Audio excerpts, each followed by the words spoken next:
Excited, not sad, super excited that y'all are here to join Toni and I. And we are going to be talking about the number one source of business that we have gotten in 2023 so that you can implement into your real estate market. And then we're going to also be talking about our goal for 2024 and one thing that we can implement that we hope that will bring on more business. So Toni, thank you for coming. Yeah, thanks for having me, Jennifer. Yes. Toni, how long have you been in business? It'll be 10 years in December, so knocking on 10 years. Okay, that's awesome. And you are ranked pretty high up there, right? Like one of the Yeah. 1%, top 1%? Yeah, top 1%. And I don't know if that's nation or state, but anyway, so yeah, we get invited We'll go to with both. things. Yeah, so within Remax, we're up there, and we get invited to the things with you. So yeah, we're Yeah, alongside. that's right. The elite retreat, which is an honor. Yeah, Absolutely. awesome. Mhm. So tell me what your and everybody out there, this is live. Please comment. We love comments. We love the interaction. Would love to hear what you have done in 2023 to become successful. Or if you have any questions, comments, just let us know. But Toni, what's the number one thing that you have added to your book of business for 2023 that was successful? Well, I'll say this. We historically had done events all wrong. And I would go try to sit in on all the classes and not network. Whereas we here at Remax have a great privilege or benefit to the brand. And I have learned now how to attend events and how to capture what you're really going after, and that's referral partners all over the country. So I've learned best how to do events and really grow my referral sphere. So events being conferences, conventions, you name it. So starting from R4, which is Remax's annual event, and really diving in deep, making those relationships and going and being present and really taking the time and making the best out of your investment to be there, more so not for the content, but for the connections. And so taking it back to that. Mm-hmm. So then what do you do? And I'm just going to go a little bit deeper on that because I do a lot of conventions. I do about 8 a year, and mm-hmm. It is a huge source of my business. I 100% agree. But I have found just going to the conferences and being present isn't enough. For me, it's doing things like this. Actually, mm-hmm. This live event has brought, well, we've gotten 67 referrals this year. Oh, and wow. In the past, like 10 days, I probably have had 12 agents truly that I've never met. And not only with Remax, but other brands in other locations that have reached out to me just saying, hey, I see that you do this every week and you've got a great referral source and a great networking system. Who do you have in XYZ? And I think that has been pretty interesting, but that has come with consistency. And I think doing anything, being consistent with it, right? Sure.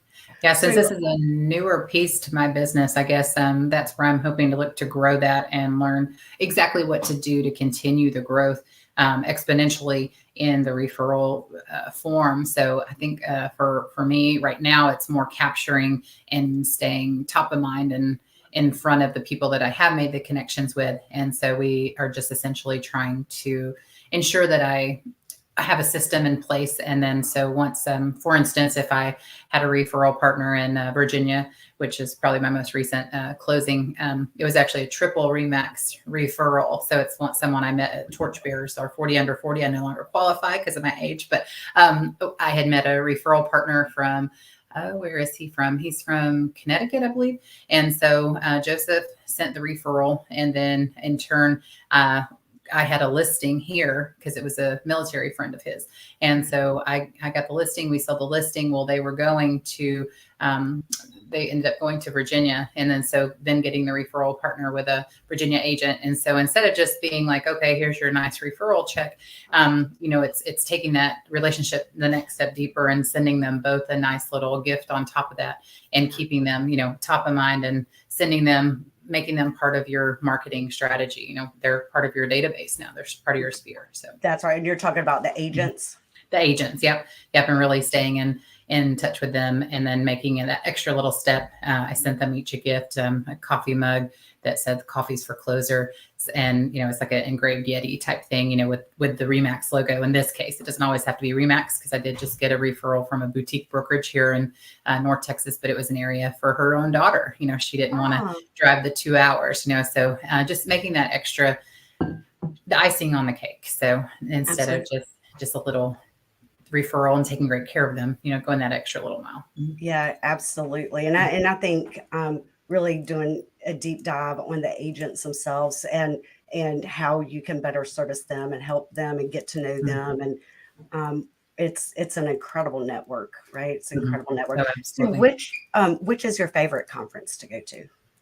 So I think I was in a bit of an advantage. I was in the inaugural year. I was 39 the year I got invited to the first year of what Remax rolled out as the torchbearers. So that is an elite group of under 40, the top 40 agents from each region under the age of 40. So again, I was invited 2 years in a row in 21, which I was pregnant at. And so I didn't get to go all in poolside with the cocktails with everybody because I was expecting. And so then it might be a little weird if you had a cocktail when you're big and pregnant. I don't know. Well, anyway, so then we got invited back. That one was in Austin, actually, so not far from home, about 4 hours south of DFW. But so that one I just drove down. And again, I didn't know at the time how to do events, and so I went to kind of make a few connections here and there and get the content, and thought I was going to come home and have some new systems and things to put into place. But so I missed out on a big part of that, but I did make quite a few handful of connections. And anyway, so we attended that event and then got invited again. I made the cutoff for 40 by December 1st. I had not yet turned 40 in 22. And so we went to San Diego that time. And by then something had cracked in me, and I thought, I'm going to do this totally different. I'm going to go all in. I'm going to make those solid connections, and we're going to really go deep. And then getting in further on the Facebook groups and things, so really diving in with those people that you did make connections with, and eventually hoping to be able to send them a referral is the ultimate goal, but in the interim, being a resource to them as well, for when the time comes when they have a Dallas referral, I hope to take great care of their people. So yeah, absolutely. So what other pillars of business do you have? So referrals, really big, and you get those from your conferences. What's another? Do you have another pillar? Of course, our biggest pillar for us personally is our sphere, like our repeat referral sphere has been our, of course, bread and butter, so the only addition we really made was the referrals. And then recently I've gone in on a couple of the platforms similar to Realtor.com or Zillow. And it's not those particular platforms, but it's one called Ojo. So OJ, like OJ. OJO. Ojo. I don't know that they're in every market yet, but I do know that they're in ours. And so we are now on their platform. You have to do X amount of business and then be invited to it, kind of thing. But yeah, so that has been a decently successful platform as well. Yeah, so. That's been good. Yeah, it's been good. So there's some room for improvement there. But as you know, online leads in general. Yeah, they're a little bit harder. Yeah, they're a little bit trickier. It's not that warm handoff. It's not a connection you've already made. You're having to earn their business, so. That's exactly right. So we do. So I told you this live event. When I first started it, honestly, I started it as a way to help my clients. And selfishly, I started it just focusing on what the market is doing throughout the country. What, average days on market, average price point. Have they gone up? Have they gone down? What's the inventory like? And ideally, what I did find, which was really interesting, is like California, Colorado, they're about 6 months ahead of us, 6 to 9 months on the trends that they see. Texas is about 3 months ahead of us. So because we're on the opposite end of the United States, it takes a little bit longer to get to us. And it was really good for positioning my clients, whether buying or selling, based off of solid market predictions that the rest of agents were experiencing. Interesting. And yeah, that was really good. I did that about 6 months, and quite honestly, I got bored with it because it was like, okay, tell me again, how many days on the market? What's the price point?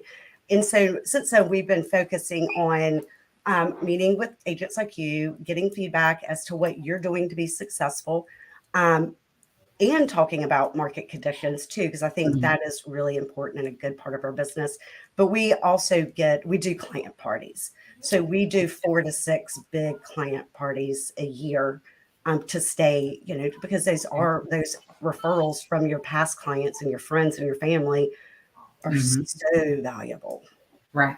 And then tell me what events you did this year. What was your? Oh, hey, Maria, that's a great question. So we did Valentine's Day. We did heart-shaped pizzas and a bottle of wine or a bottle of soda. Now, were And you taking them to their home? no, they came to us at the office. Okay, So we that's had fine. them, yeah, we had the pizzas delivered. We had everything delivered, and then they came to pick them up.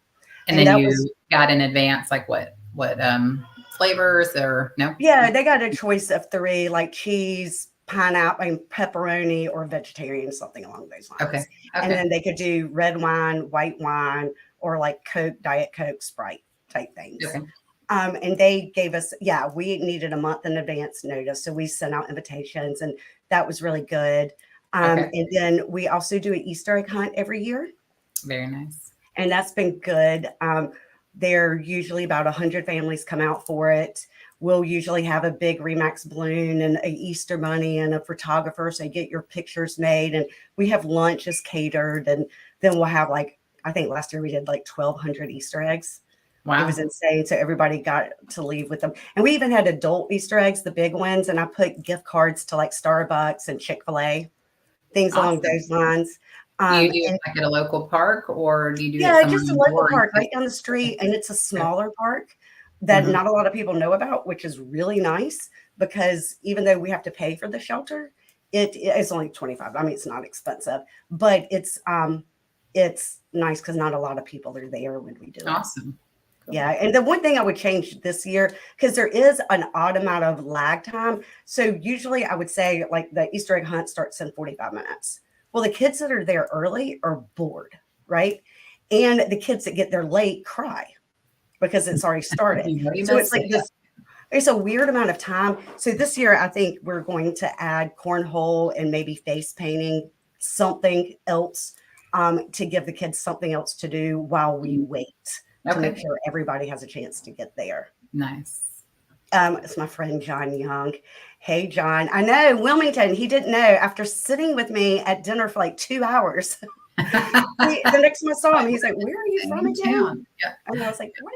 What are you talking Yeah. about, John? That's I know where awesome. you were from." Anyway, do you know John? I don't. Maybe I know the name now. So Yeah, John, I'll connect with you on Facebook too. yeah. I He's a know great you're agent. saying, He don't does a do this. lot with CRS, and that's one of my favorite conferences to go to. Okay. So we usually connect there at least once a year. But he was also at Luxury, and that's when we had our dinner together. He and Nice. me and my daughter, and he didn't remember me. But anyway, the other client events that we have a Thanksgiving pie one. That one's Okay. coming up on November 20th. So if any of my peeps out there, make sure you've RSVP'd for your pies. They'll Nice. come to the office for that one too. And then in September, we did, well, this was our second annual one. The time of year was a little bit off, but I had so many conferences in October. But we did a dog costume party, which was really fun. That sounds great. And we did it at a local brewery, but it's a brewery that's very family friendly, and they've got ping pong and foosball, and it's got a lot of things other than just drinking for everybody. And then we Sure. had ordered pizzas in as well, and all the money that got donated. So it was a fundraiser, and we had about 20 huge baskets valued at $500 or more that were donated by our vendors, and then you could buy raffle tickets, and then Uh-huh. we raffled the prizes off. And so any of the proceeds that we made got given directly to Pender County Animal Shelter, which Oh, very is cool. a local no-kill Okay, shelter oh, here. very nice. Very cool. Yeah, Nice. so we ended up raising about last year raised a little bit more. I think like 3,100 last year. This year I think we raised like 2,600, but it's a good time. And then we have a photographer, and the dogs dress up, and Mhm. it was a really good time. That's awesome. Yeah. Yeah. What about That's you? Do you do client events? Historically, I've done a fall festival. I kind of got out of things with COVID, and I need to jump back in there. Last year we did a Thor movie, and so we rented out a movie theater. So that was really well received. And then I was thinking about implementing the pie thing, because we definitely. But if I do, I need to get I think consistency. I think the first year we did the pies, we only had about 50 people show up. This year we have about 175 that have already RSVP'd. But I think consistency. So what I've found out is clients like to know what to expect, and when they could be like, oh yeah, Jennifer's going to do the pie day. Jennifer's going to do that. But like in the past, I've kind of switched out and done different things. One year I did Mother's Day rose bushes. And they would come by the office and pick up the rose bush. We've done different things, but I think it's the consistency. Sure. Of doing them, and whatever you do, just do. We did an Avatar movie one year. That was super fun. Okay. Yeah. An easy one. Well, not an easy one, but a neat one for Mother's Day. If your clients for the year, or all your past clients, is get with your local sign maker, and you could put little thing, an awesome mom lives here, and so, or just something like that. And then on the back, they see, obviously when they go to get it, like who sent it with your information. And that's just a neat touch. It's not a shameless plug for you, it's just saying like, okay, I obviously know you're a mom and you're neat. So it's something like that. It's another good one. So yeah, that is good. And then do you have one more pillar of business that you do? So you have referrals from agents, you get those from conferences, and you've got your sphere of influence. Yep. And then I guess my other, like you said, you said you already told me to. I forgot that one. Sorry. No, that's good. That's good. Yep. And then the online leads, and then like you just said, the events as well. But again, everything in a member business could definitely use a little bit more consistency, and definitely COVID sent me in a whirlwind for that. And then we added our first kiddo into the mix too. So I'm just trying to get back to the basics as well, and so, but yeah, for me, the biggest increase in business was definitely the referrals. And so just diving in deeper with those groups. And of course, I agree. And even going to the conferences, I always said as long as I could bring one piece of knowledge back that I plan on implementing for 2024. Right. As long as I can bring something back that I can implement. And if you give me a list this long, I promise you I'm not going to do it, because that's not my brain doesn't work that way. I need to be the best at whatever I do. And I know for a fact that if I put too much on my plate, nothing will get done. Right. So if I could just bring one element back. So that leads us into our second topic of what is it you plan to implement for 2024? Well, so I was saving the events, because I was going to say I wanted to get back to getting to events. So it's funny that you went there first, but sorry. No, you're good. I'll go one step further. And years ago, I did the Feeney coaching, and just getting back to his basics. He's huge on client events and giving back to the people that give to your business, and so the pop buys, even though they're cheesy as heck, but like just staying top of mind and getting back to those things. So I think I'm going to just go back to my core principles, which was founded on pop buys and events, and just really getting consistent about those. So.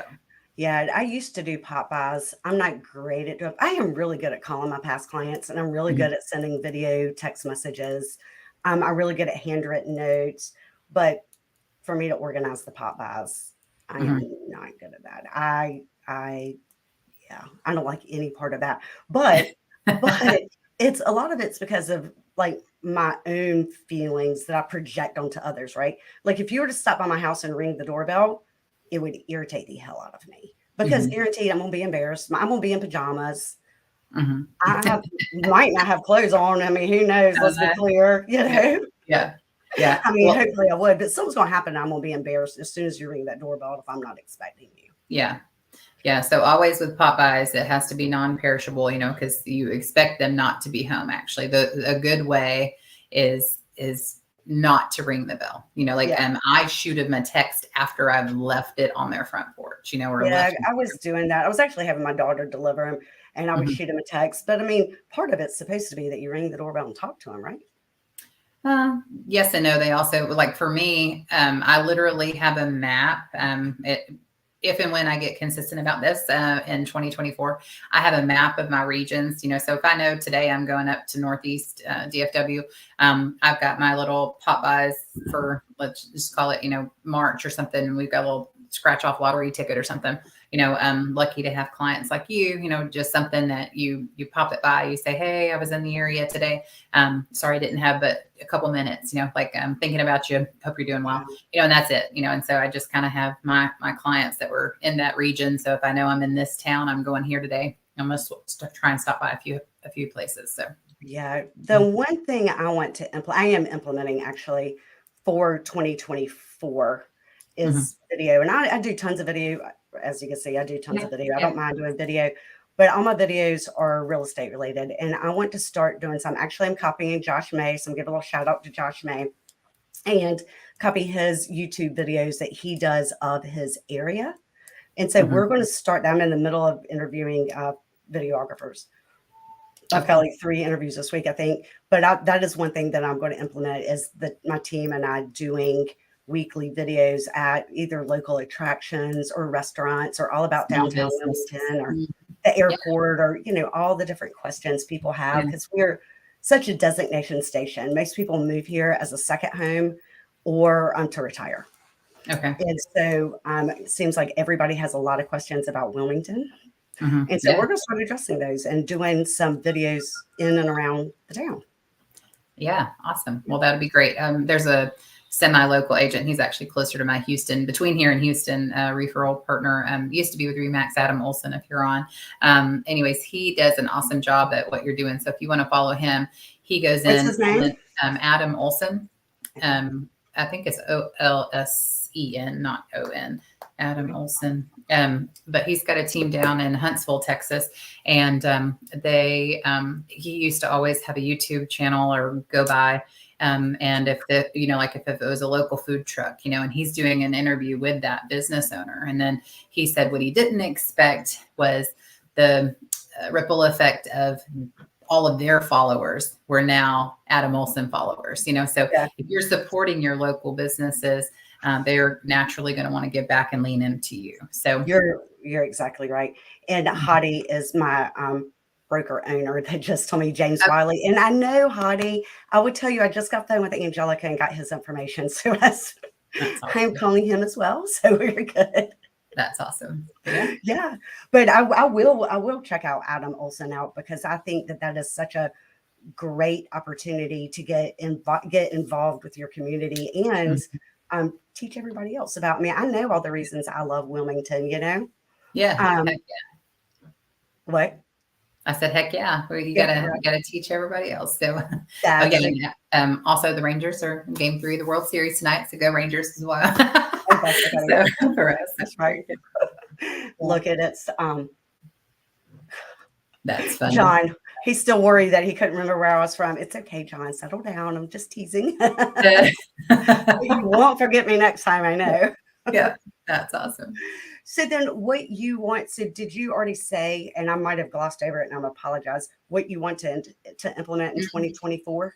Yep. I just want to go back to my core of the events and going, like you said, more consistency and like doing them religious. That's why I went a little deeper into which events you were doing, because I do want to do a minimum of 3 in a year, where we've got them, they know to expect it and look forward to it and start planning for it, So, and I liked your ideology and not doing any over the summer because there's so much travels and it just goes so fast and nobody's around and, you don't want to do something. It's got to be hot.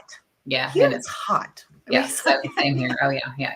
So, but yeah. So if you do something in the summer, it could be like a movie theater rent out or something, so whereas exactly kiddos are out. And so something that's indoor or those type of things. The other thing that I did that you should look into that was really good, and it was for a very small group. So I would invite 5 to 10 people. They're right next door to my office is a little teeny antique house, whatever you want to call it, like a vintage house that they've made into a wine store. But they sell not only that, like appetizers and wine by the glass as well. And so I would invite on Wednesdays just a small handful of people to meet me over there, usually at 5. They're only there for about an hour, but it's a good way for them to mingle. And so how I categorized who was going to be there were by things that I felt like they had in common. So if I was talking to somebody and they were talking about really being into planting and gardening, then I would get people positioned around that hobby. or if they had children about the same age, it would be around that. If they moved in from out of state and they didn't know anybody, that was another group. It could be by the same zip code. I kind of formed these groups all randomly, not random. Like I tried to put them together with something they would have in common. Right. And it was interesting because last year, one of the ones that we did was like the end of September. And it was 5 or 6 people. It was wonderful. But after that, they all had Thanksgiving together because they didn't know anybody in the area. Aw, And that's all really their kids had moved away. So, I mean, it was like 4 different families. I think it ended up being having a Friendsgiving. But they were like, Jeffrey, we couldn't have done this if you hadn't have, like I say, I'm a matchmaker, right? Yeah. I'm matching you to a house. Yeah. You're going to need a dentist. You're going to need a hairdresser. You're going to need a doctor. You're going to want to know the local grocery stores. That's what I do. Is like I am here much further than just selling you a house. Like I am your built-in friend for life. And I will never let you forget it. Because I mean, you will probably be like, Trevor, do you have a painter? Yes. Yes. Do you have I just got a text from a client that said, hey, thank you for recommending your dentist. She was phenomenal. That's where I feel like that's actually what I love about this industry. Yeah. Yeah. So you're hyper local to Wilmington then. It sounds like you don't go much further out. I go about an hour radius. So Wilmington's a pretty small area. It's about 200,000 people total. I go to Hampstead, which is about 45 minutes. I go to Southport. I go all the way to the South Carolina border. So I am 1 hour north of Myrtle Beach, South Carolina. Okay. I'm not licensed in South Carolina. So I could go all the way to the border, but I don't go further. Obviously, I don't go further than that. And then I'll do about an hour radius of the Wilmington area. But Wilmington's where I'm born and raised. So I've been here my entire life. I left long enough to go. I went to high school in Raleigh. I went to all girls boarding school in Raleigh for high school. And then I went to Chapel Hill for college.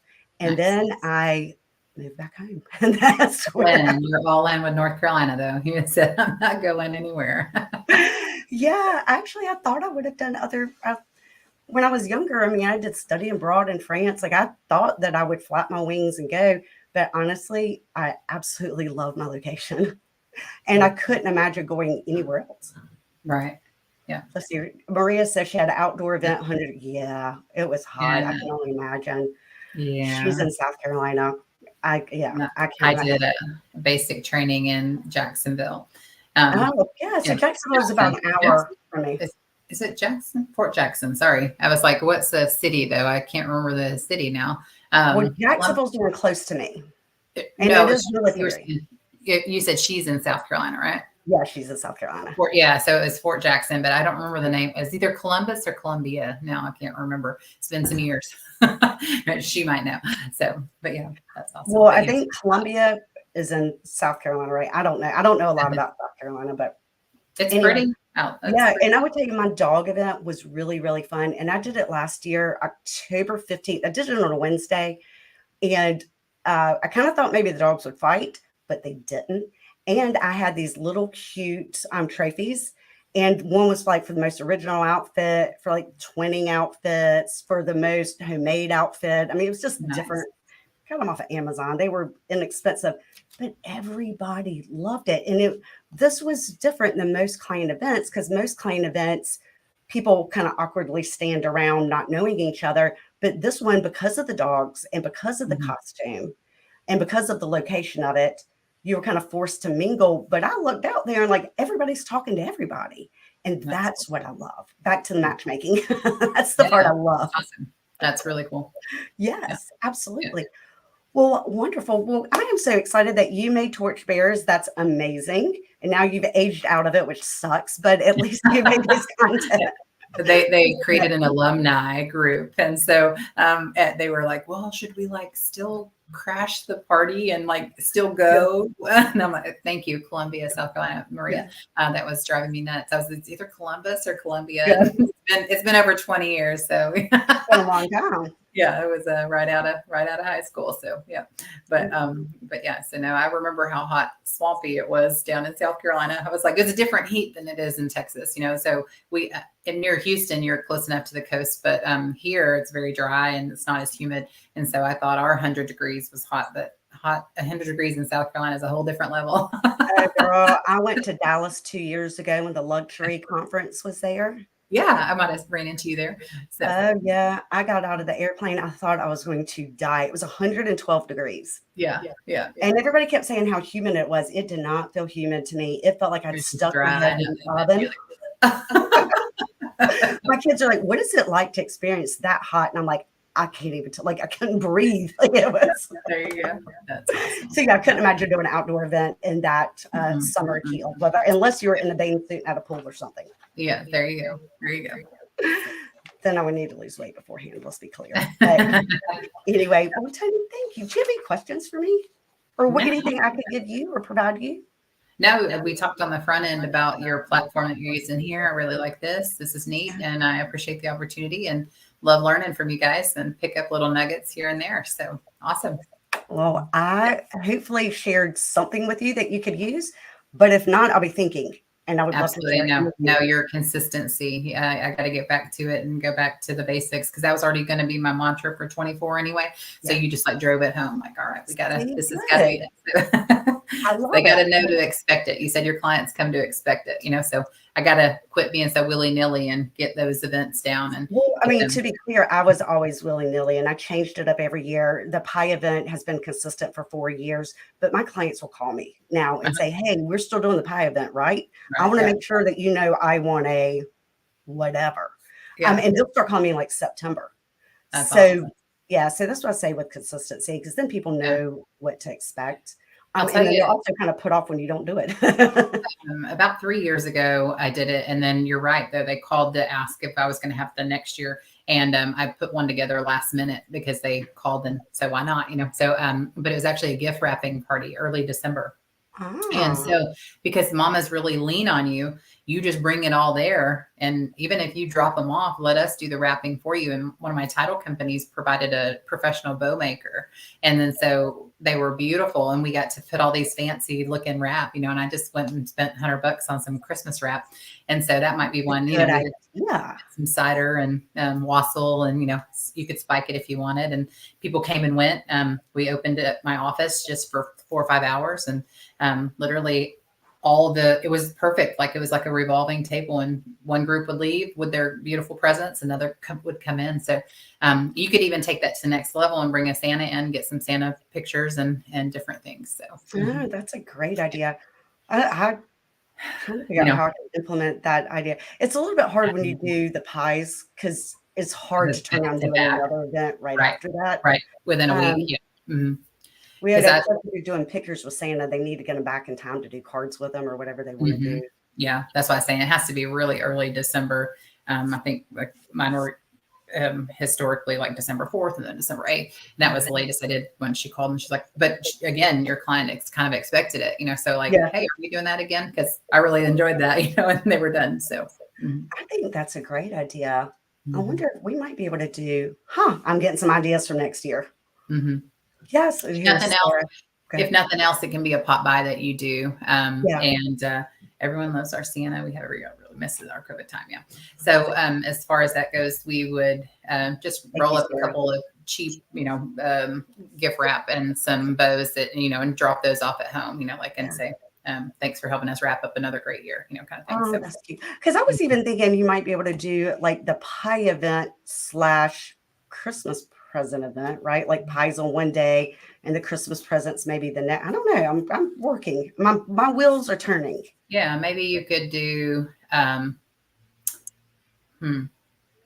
Well, you could sign up for that. Really spread yourself thin in December. I was going to say you could do like in-home things and bring it to their house. But then that beats the purpose. Usually their kiddos are there and all the things. Sorry, I had a dog We hair in my have mouth. we have a big database, so we sell about 300 homes a year. So Yeah. that would be a lot of Yeah, homes. that that would be a I'm lot. visiting. How many are on your team? I have eight Eight, agents okay. on my team. Okay, Yes, cool. we Very are nice. looking to hire a few more. Oh, cool. Very nice. Yes. That's nice. Awesome. Well, yeah, fabulous. Well, Cool. thank you, Tony. Yeah. Have a Thanks great for having night. I me. appreciate your time. Have a great night. All right. Yeah, Bye-bye. thank you. Thanks. Bye.